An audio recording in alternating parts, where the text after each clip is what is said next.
नमस्कार मित्रों, मैं पंडित कैलाश चंद्र जोशी आपके सामने उपस्थित हूँ। सनातन धर्म और संस्कार, सनातन और संस्कार, इस विषय पर बात करूँगा।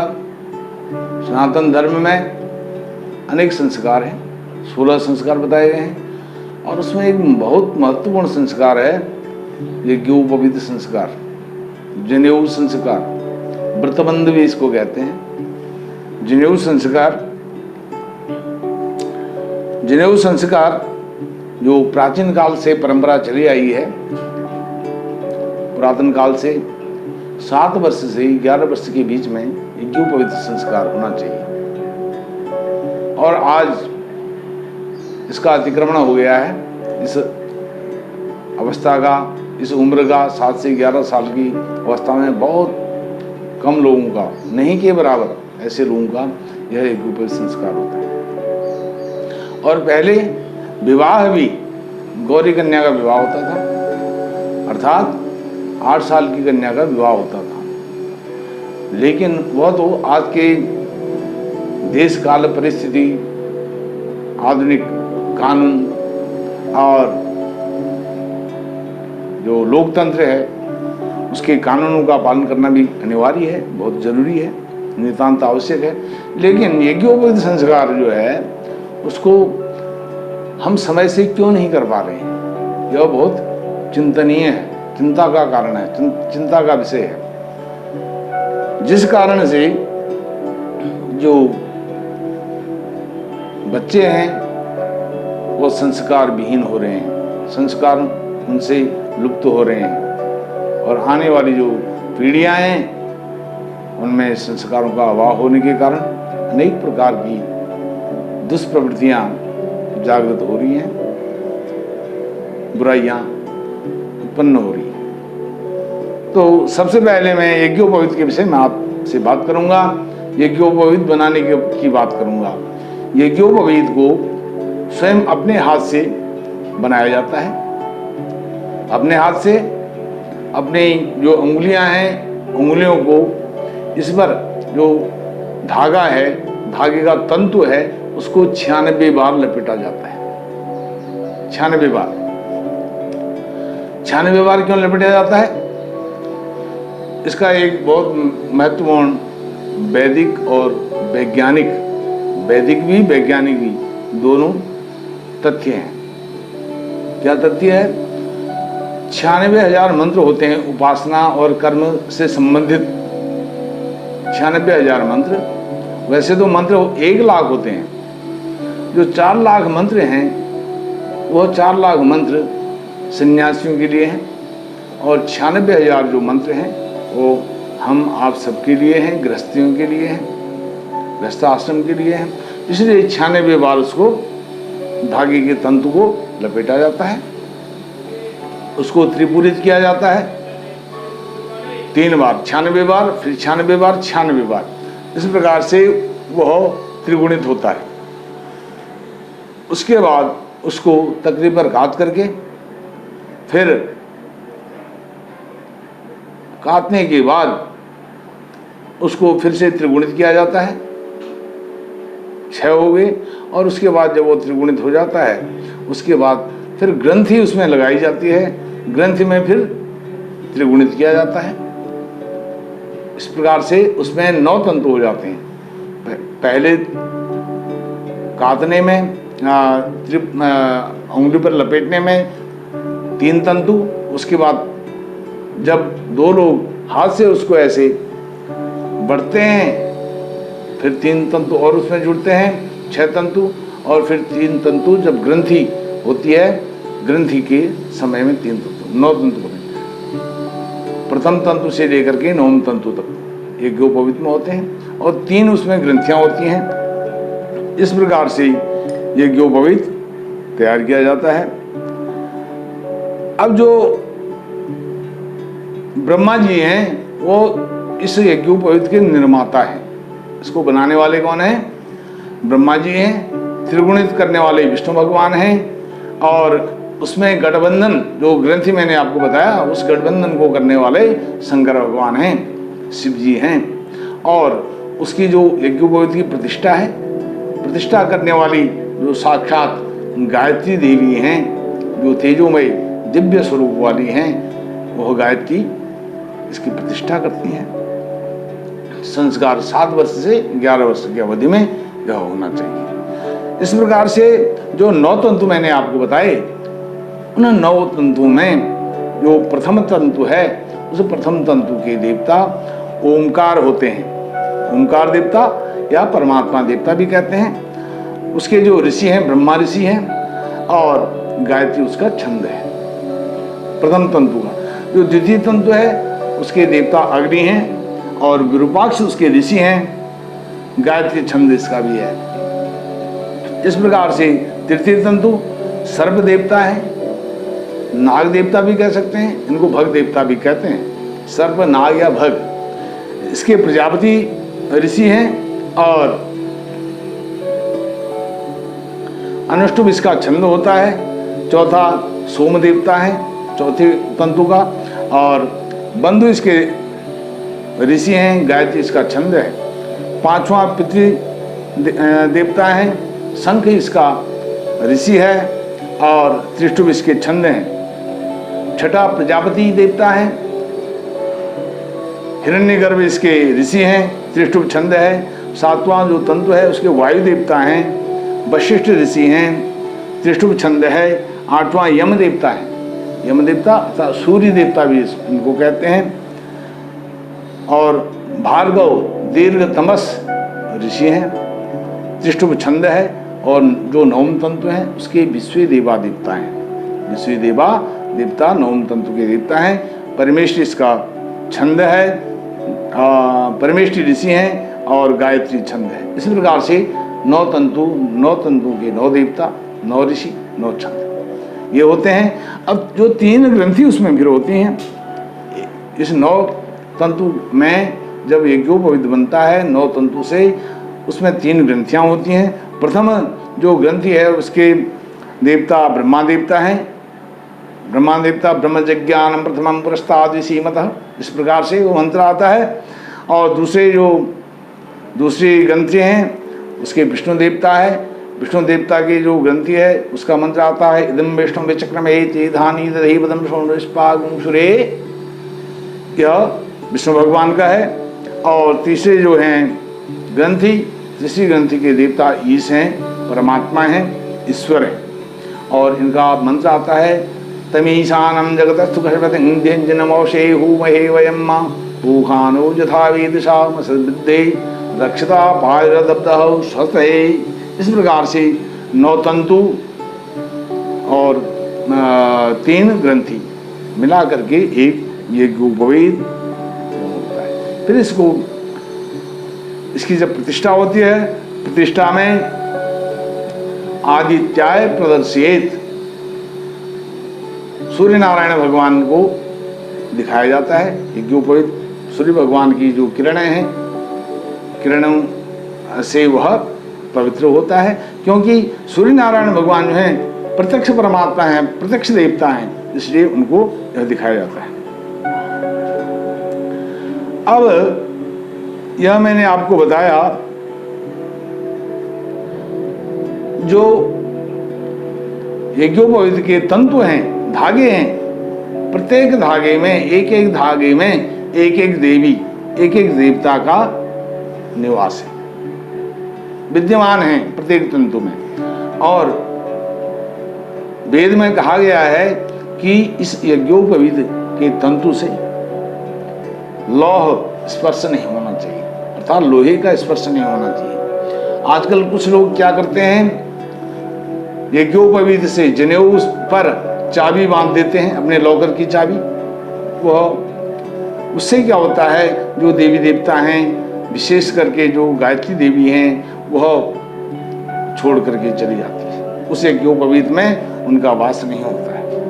इस प्रकार से कई लोग मैंने देखा है वो पीठ की खुजली करते हैं यज्ञोपवीत से, और कुछ लोगों को मैंने देखा है वो यज्ञोपवीत पर तेल लगा देते हैं। नहाने के बाद तेल लगा करके पीठ पर तेल की मालिश करते हैं यज्ञोपवीत से, ऐसा भी मैंने कहीं देखा है। यह सब यज्ञोपवीत धारण करना उसका अपमान करना है, गायत्री का अपमान करना है। इतने जो देवी देवता हैं, 33 करोड़ देवी देवता, 63 कोटि देवता, वह सब देवी देवताओं का अपमान है और इससे श्रीहीन व्यक्ति होता है।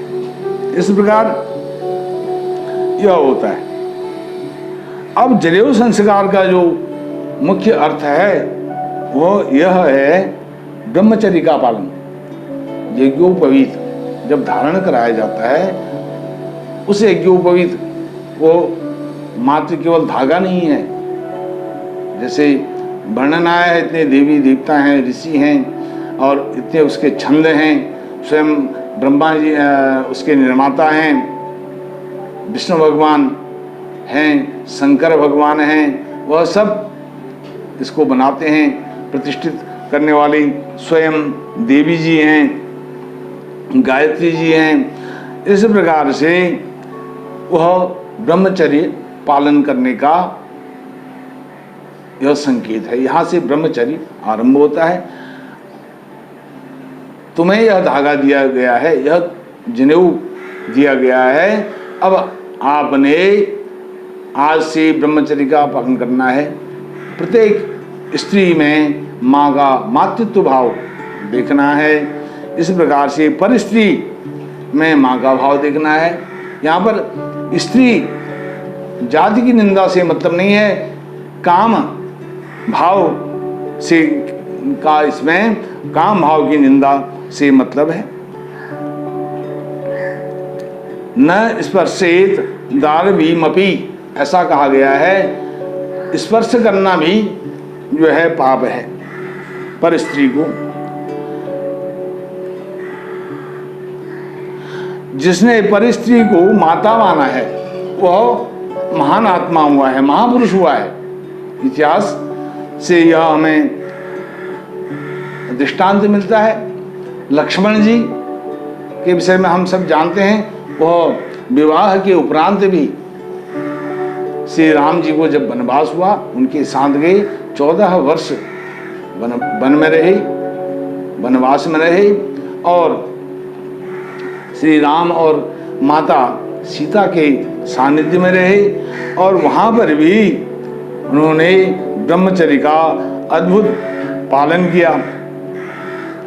एक बार जब सीता जी का हरण हो गया था, एक बार रामचंद्र जी ने चंद्रहार, सीता जी का एक चंद्रहार दिखाया जो वह छोड़ के गई थी, हरण के समय में फेंक के करके गई थी।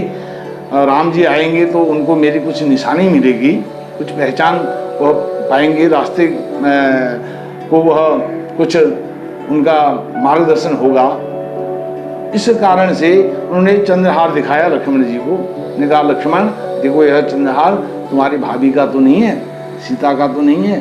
तो उन्होंने, लक्ष्मण जी ने कहा, मैंने तो हमेशा भाभी की मातृत्व भाव से सेवा करी है, मैंने तो हमेशा उनका चरण वंदन किया है। मैं उनके चंद्रहार को कैसे पहचान सकता हूं कि यह उनका हार है? मैं नहीं पहचान सकता हूं। इस प्रकार से उन्होंने कहा, ना हम जानामि केयूरे ना हम जानामि कुंडले।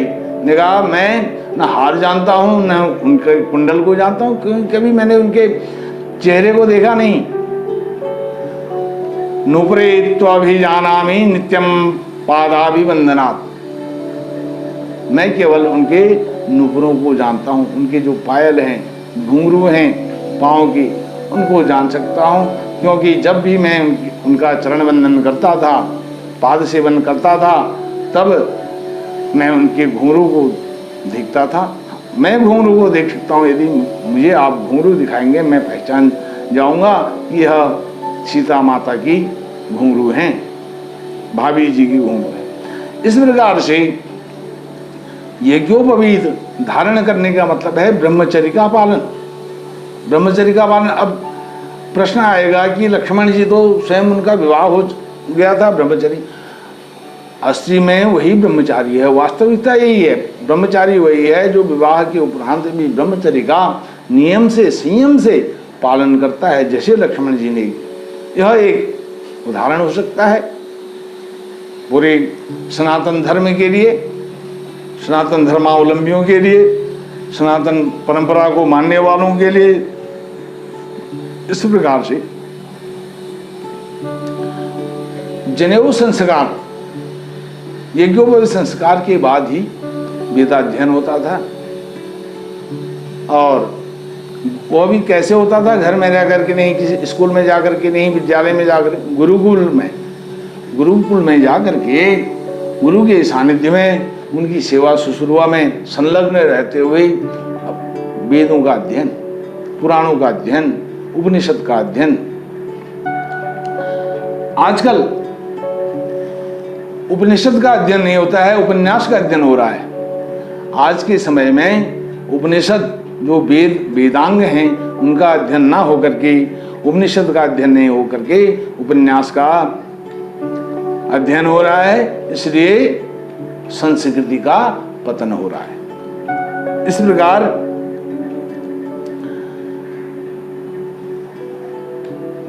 ग्यारह वर्ष के बाद यदि यज्ञोपवीत संस्कार होता है, वह नहीं होने के बराबर है। लोग कहते हैं चलो संस्कार कर दिया। संस्कार करना आवश्यक नहीं है। यदि 11 वर्ष हो गए हैं तो वह नहीं के बराबर होता है। 11 वर्ष के अंदर जो संस्कार हो जाता है यज्ञोपवीत का, वह उत्तम है, बाकी निम्नतम है। इस प्रकार से 11 वर्ष के अंदर यज्ञोपवीत संस्कार हो जाए तो बहुत अच्छा है। आज के समय में घर पर यज्ञोपवीत संस्कार होते हैं, घर पर यज्ञोपवीत संस्कार होते हैं, जिन्हें होता है गृह याग होता है, चूड़ाकरण, कर्ण वेदाक्षर, स्वीकारोपनयन, वेदारंभ, समावर्तन, इतने काम होते हैं इसमें। चूड़ाकरण, कर्ण वेदाक्षर, कर्ण वेद अक्षर, स्वीकारोपनयन, वेदारंभ, समावर्तन कॉन्वोकेशन, जो दीक्षांत समारोह होता है आजकल, उसको समावर्तन कहते हैं। इस समावर्तन के बाद ही वह यज्ञ करने का अधिकारी होता है। अर्थात जो यज्ञोपवीत धारण कराया गया है, यज्ञोपवीत धारण कराने का मतलब जैसे बताया 96,000 जो मंत्र हैं, उन 96,000 कर्म और उपासना से संबंधित, ज्ञान विज्ञान से संबंधित, योग से संबंधित, वैराग्य से संबंधित इन मंत्रों का तब वह अध्ययन करने का अधिकारी होता है जब समावर्तन कर्म होता है। चूड़ाकरण, कर्णवेद अक्षर, स्वीकारोपनयन, वेदारंभ, समावर्तन, इस प्रकार से यह होता है। अब आजकल यह तो होता है, और लेकिन आजकल एक परिपाटी ऐसी भी हो गई है कि लोग घर पर भी यज्ञोपवीत संस्कार, जनेऊ संस्कार नहीं कर रहे हैं। कोई नदी के किनारे चला जाता है, कोई तालाब के किनारे चले जाता है, कोई हरिद्वार चले जाता है यज्ञोपवीत संस्कार कराने के लिए।